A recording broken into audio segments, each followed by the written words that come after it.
Hello and welcome dear students to my channel ma'am की पढ़ाई. I am your teacher Shubhi Malviya. Students, today we will study second lecture of the second chapter Forest and Wildlife Resources.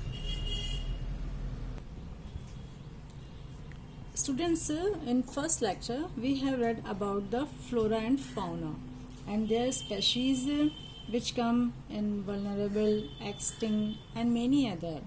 Now we will start this lecture from depletion of flora and fauna. This is second chapter of your geography. So let's start today. Depletion of flora and fauna means क्या ऐसा कारण है जैसे कि flora और fauna हमारे यहाँ डिप्लेक्ट होता जा रहा है, कम होता जा रहा है.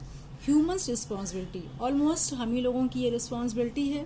Why humans are themselves responsible for depletion of their forest and wild life. They drained out nature for obtaining resource directly and indirectly from the forest like wood, leaves, rubber, medicines, dyes, food, fuel, fodder, manure, etc. and wildlife. Means humans responsibility ही है जो कि forest को या हमारे fauna and flora को conserve कर सकता है. लेकिन ह्यूमंस इतने ज़्यादा ग्रीडी होते हैं कि वो wood, leaves, rubber, medicine, dye, food, fuel, इन सब के कारण फॉरेस्ट को डे बाय डे वो लोग डिस्ट्रॉय करते चले जा रहे हैं. Now come to next topic, factors responsible for depletion of forest and wild life. वो कौन से फैक्टर्स हैं जिनकी वजह से फॉरेस्ट और वाइल्ड लाइफ का डिप्लेशन होता जा रहा है. First, development during colonial period. जिस समय इंडिया ब्रिटिशर्स की कॉलोनी बना हुआ था, कॉलोनी आप समझ रहे होंगे कि we were under the British government.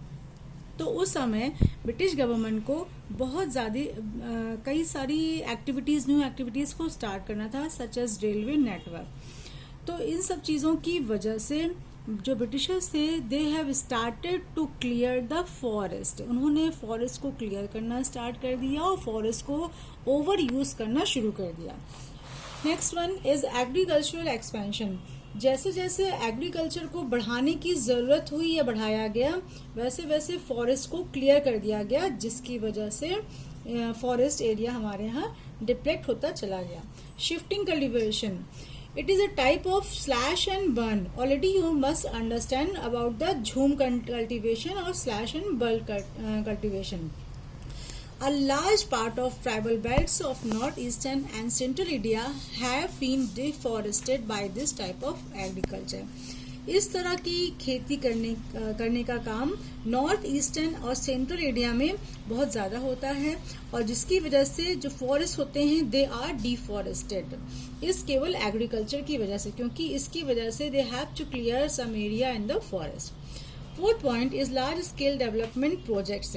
कई सारे प्रोजेक्ट्स को स्टार्ट करने में the government has to clear the forest, such as Narmada Sagar project in Madhya Pradesh. तो जिसकी वजह से बहुत ज़्यादा, यानी कि आप एक अकेले इस प्रोजेक्ट की वजह से 40,000 हेक्टेयर फॉरेस्ट को क्लियर किया गया एमपी में. Mining you know very well. Mining operation needs big machines, labor, roads, railways, etc. All of these led to deforestation. Mining की वजह से बहुत ज़्यादा चीज़ों की ज़रूरत होती है, लेबर्स है, मशीनरी है, रोड है, रेलवेज हैं, जिससे कि डिफॉरेस्टेशन होता है. बहुत सी चीज़ें, बहुत से वुड वहाँ से ली जाती हैं, फॉरेस्ट को क्लियर किया जाता है, जिससे कि हमारा डिफॉरेस्टेशन होता है. Factors declining India's biodiversity: habitat destruction, hunting, poaching, over-exploitation, environmental pollution, poisoning, and forest fires are the factors responsible for declining of India's biodiversity. India की जो बायोडाइवर्सिटी की जो डिक्लाइनिंग है, मीन्स उनका जो ख़त्म होना है, वो क्यों है आपको समझ में आ ही रहा है. हंटिंग है, पोचिंग है, पॉल्यूशन है, फॉरेस्ट फायर है, ये सारे रीजंस हैं. Grazing and fuel wood collection. लोग अपने जानवरों को ग्रेज के लिए फॉरेस्ट में छोड़ते हैं, वुड कलेक्शन के लिए जाते हैं और अच्छे हरे भरे पेड़ों को काट देते हैं, जिसकी वजह से भी हमारे यहाँ फॉरेस्ट डिप्लेक्ट हो रहा है. Rapidly expanding industrial urban economy. जो हमारे इंडस्ट्रीज़ हैं वो जब डेवलप करना होता है तो इसके लिए भी अधिकतर वो फॉरेस्ट जो प्रॉपर्टी होती है तो उस पर वो डिपेंडेंट होते हैं, या फॉरेस्ट को क्लियर करके वहाँ पर अपनी बड़ी बड़ी फैक्ट्रीज को ओपन करते हैं, जिसकी वजह से भी ये होता है। Over population, you know very well, population ही सबसे मेन कारण है जिसकी वजह से लोग फॉरेस्ट को डे बाय डे क्लियर करते जा रहे हैं। फॉरेस्ट जो स्ट्रेचेस है वो कम होता चला जा रहा है। And last one is a social factor, unequal access, inequitable consumption of resources and different sharing of responsibility for environmental well-being are important causes of environmental destruction. Means ये अनइक्वालिटी जो है हमारे आसपास हमारे सोशल एरियाज में, ये एक factor है जिसकी वजह से हमारा जो एनवायरनमेंट है वो डिप्लेक्ट होता जा रहा है। Now come to the destruction of forest and its impact on cultural diversity. The loss of forest and wildlife is not only a biological issue but it is also co-related with the cultural diversity. Means केवल ये biological issue ही नहीं है, साथ ही साथ ये cultural diversity से भी co-related है, means इससे संबंधित है। कैसे? डायरेक्टली जो बहुत सारे लोग हैं, जो बहुत सारी कम्युनिटीज है, that are dependent totally on the forest, वो फॉरेस्ट पे टोटली डिपेंड होते हैं for food, drink, medicines, etc. These are the purposes for which they are dependent on the forest. कुछ जो कम्युनिटीज होती हैं वो पूरी तरह से ही फॉरेस्ट पे डिपेंडेंट होती हैं, जैसे कि ये मुरिया, गोंड्स, धुरवाज, भतराज, ये सारी की सारी हैबिटेट कम्युनिटीज हैं जो कि फॉरेस्ट पे डिपेंडेंट होती हैं।